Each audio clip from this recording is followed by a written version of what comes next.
बाकी हमारे सारे शिक्षक शिक्षिका भाई और बहन। मेरी कहानी का शीर्षक है बालक भरतराज। बालक भरतराज एक ऐसा बच्चा था, जैसे कहा जाता है नाम से ही भरत का मतलब होता है बैल।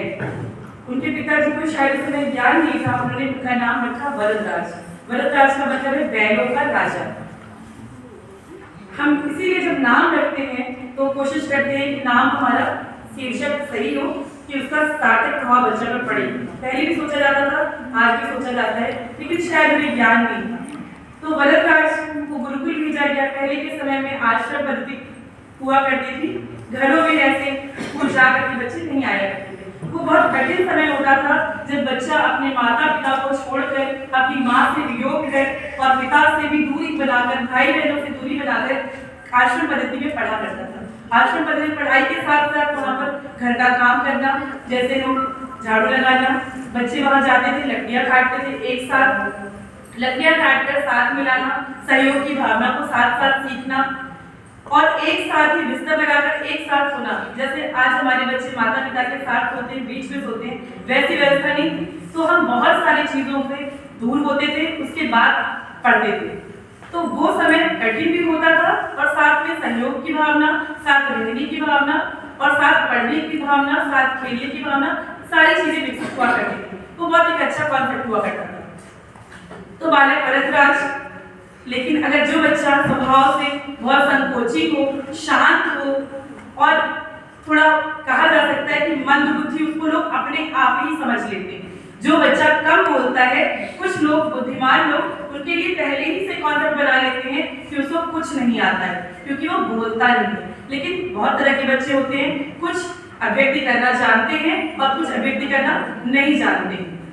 तो वैसा ही था हमारा बालक भरतराज। वो अभिव्यक्ति करने में बहुत पीछे था, बहुत शांत रहता था, अकेला रहता था, बिल्कुल पढ़ने लिखने में उसका मन नहीं लगता था। उसको कितना भी प्रयास किया जाए, गुरुदेव उसके साथ प्रयास करते थे, लेकिन वो पढ़ाई लिखाई में रुचि नहीं ला पाता था। बहुत कोशिश की, सारे बच्चे उसका मजाक उड़ाते थे।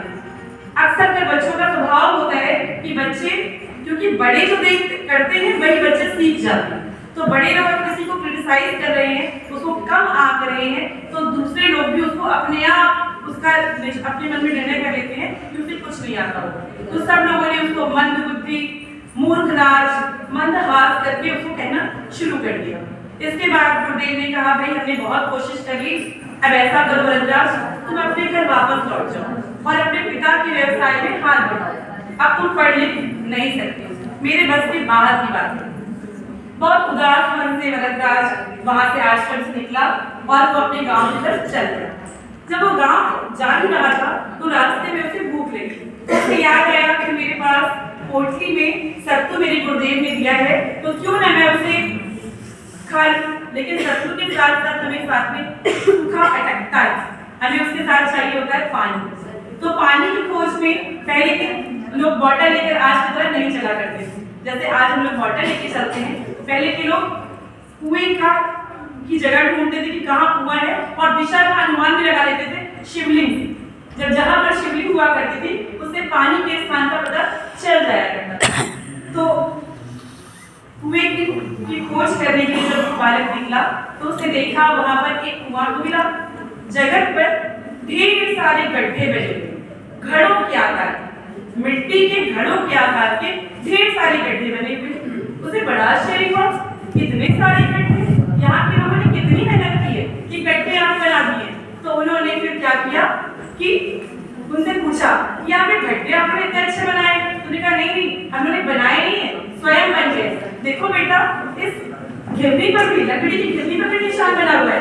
तो उसको समझ में आया कि हाँ, ऐसा अगर मैं अधिक परिश्रम करूं कि जिस प्रकार से मिट्टी के घड़े से पत्थर पर निशान बन सकता है, लकड़ी की घिरनी पर रस्सी से, कोमल रस्सी से निशान बन सकता है, तो फिर मैं मूर्ख मंदबुद्धि कुछ भी कर सकता हूँ।